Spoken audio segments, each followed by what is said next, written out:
In today's video, I am going to show everything that I do on the race day. Everything I do this morning leading up to my first race. We'll also talk about how I prepared the pigeons for the very first race. You may find it kind of unique. They've had very little training before the first race and no loft flying. This hen that stayed home, she was hit by a hawk a week or so ago, so she's recovering. He grabbed her. She had some punctures. I'm going to start with my feed, what I give them today, the minerals, the water, and then we're going to see the pigeons come home from the race. Hopefully I'll have a good result. And again, I'll explain how I prepared them, what I did step by step. I think it's going to be fun. My pigeons for the last several weeks have been eating this. It's 75% barley, 25% Vercellilaga champion mix. They've had this every day. I've been keeping them a little hungry because I need them to come home and run in fast because of the hawks. Today we only ship the hens. This year we're going to race the cocks in the Boston Concourse and the hens in the Southern New England Combine. So today was the first race of Southern New England Combine, and we will start Boston next week. So now I'll show you what I have in the feeder for the birds to return from the race. Then we'll look at the water. And then hopefully we'll see some pigeons lay down a really nice performance. And again, it's only my celibate hens that race today.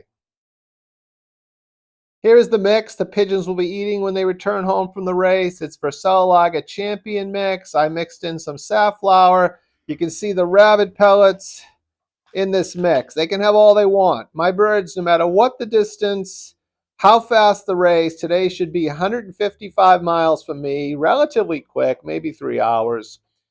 They get to eat the one day a week. And then tomorrow they'll go back to the 75% barley.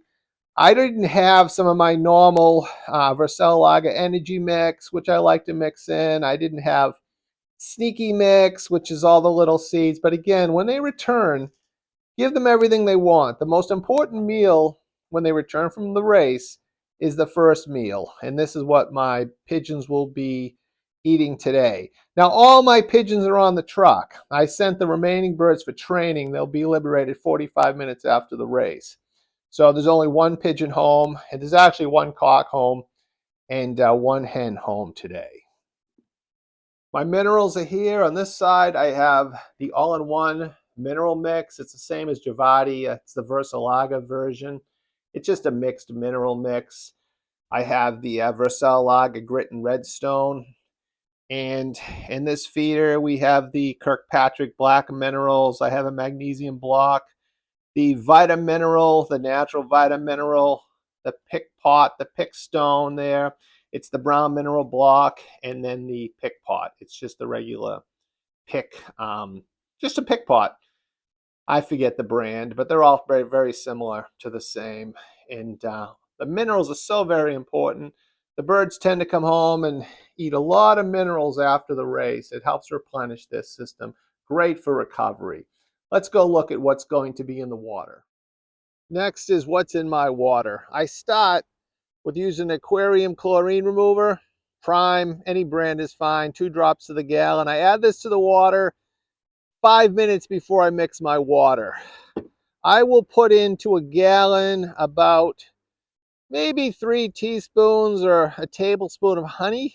I just buy a cheap honey, but I think a better honey. If you have a local honey place, you can get your honey there. Again, it's a sugar, helps them bounce right back from the workout. Here's my product for the gut, new biotic, oregano, and cinnamon combination, 1 milliliter to the gallon. Fights any health problems they might have picked up on the truck. I will put a link to where you can buy it in the description. Best product on the market. This next container is just a very inexpensive chicken vitamin and electrolyte. It's extremely strong. I buy it at Tractor Supply. Again, anyone is fine. Just don't overdo it. You want to make it weak. You don't want to overdo this stuff. You want to have the water not too concentrated. And then my favorite friendly gut bacteria at this point is Roni. It's a Comed product. It's full of probiotics, prebiotics.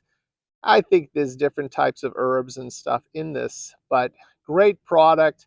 I'll put about 2 scoops that come with Roni to the gallon. I'm going to mix my water, have this in front of the birds all day today. And again, it helps for a quick recovery after the race. Come on, come on, come on, come on, come on, come on, come on, come on, come on. We have 2 hens pretty early. Come on, come on, come on. Normally I put on this tube here to keep the hawks away, but it is very loud. Come on, come on, come on. Come on, come on, come on, come on. Come on, come on, come on. Come on, come on. The first bird from the first race. Come on. Come on, come on. Come on, come on, come on. Come on. Come on, come on. Come on, come on, come on. Come on. She hasn't stepped on the pad. She should be in. Come on, come on, come on. Second hen.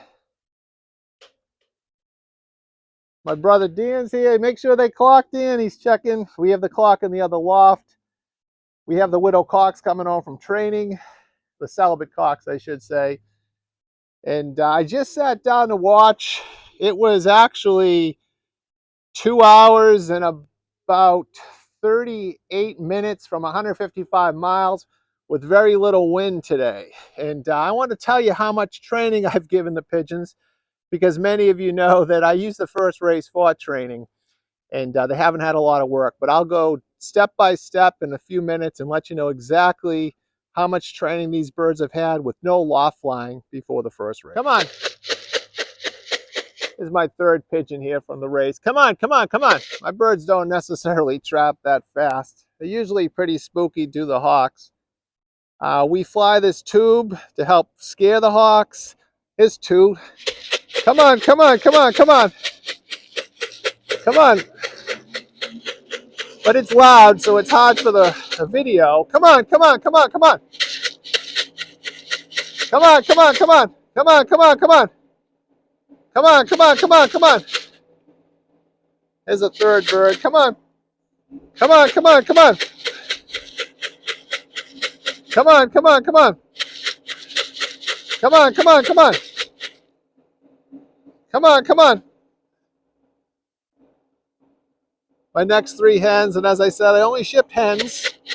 The cocks will race next week. Come on, come on, come on, come on. And I'm going to describe my training. I think you'll be impressed. They've only been out of the loft 12 times since March 30th when I started. No loft flying, just training. Most of them were short. I'm going to go step by step and where they went and what I did. They've only been 30 miles. That's the longest toss they've had leading up to the 155 mile race. Here's the girls in the loft. Some of them didn't go to grain. One went right to the minerals. The pigeons, as I discussed, have had 12 total tosses starting on March 30th. And no loft flying before the training. I get their body weight right with the barley. And then we took them like twice to a quarter mile. I took them a mile. Maybe then we went 2, 5, a couple of tosses at 6 miles, 15 miles. Then we went dead south, 20 miles. And then they had 3 30-mile tosses over the last week. That's the last, well, a little over a week. In the last 9 days, they've had 3 30-mile tosses, again, with no loft flying. And my brother told me it worked out to 12 tosses. But the main thing were the 3 30-mile tosses that we had leading up to the race. Now, I did everything with the feed, and their body weight was great. I expect them to compete. Most of my competitors have been training forever, but after this week, which I use predominantly week 1 is for training, I'm all caught up. And the birds have had very little work. They're ready to go. They've had no stress. And I should have a great season with the hens. And the morning of the race, you can see I do clean the loft, a little dampness from the spots. But they came home pretty quick today. And at the end of the video, I'll give my result. Hopefully it's competitive. I mean, anything's possible. But again, I use the first race for training. And but I always expect to win. You know, I'm a competitive guy, and I have good pigeons, and I expect them to excel even when I don't put them in the best position to win. It's been about an hour since the first pigeon came home. We have 18 out of the 20 I shipped. I'm happy. That was the first time mixing this season, first time on the truck. The race was from 155 miles, and they had only been 30 miles. That was the farthest toss. And my brother said we've had 12 tosses, no loft flying. So I'll finish up with the race report and let everybody know how we ended up. We'll know later today. Well, the results are in. If you like my videos, please subscribe, share with your friends, put on the bell notifications. Most of the people that watch my videos, they're not subscribers to the channel. I'd like to build it up. Yesterday, we in the Southern New England Combine, 680 birds, 44 lofts. Our hens were 11th and 12th. They were 4 minutes behind the winner. Most of the birds were in the deep south.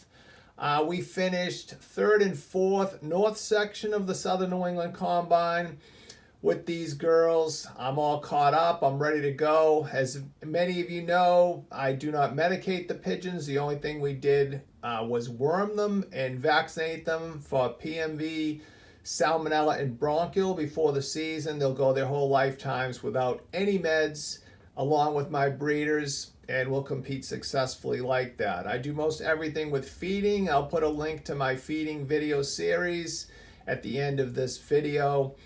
And if you have good pigeons, you get the body weight right, it's really easy. Make the game easy. Don't burn the road up. Learn how to feed.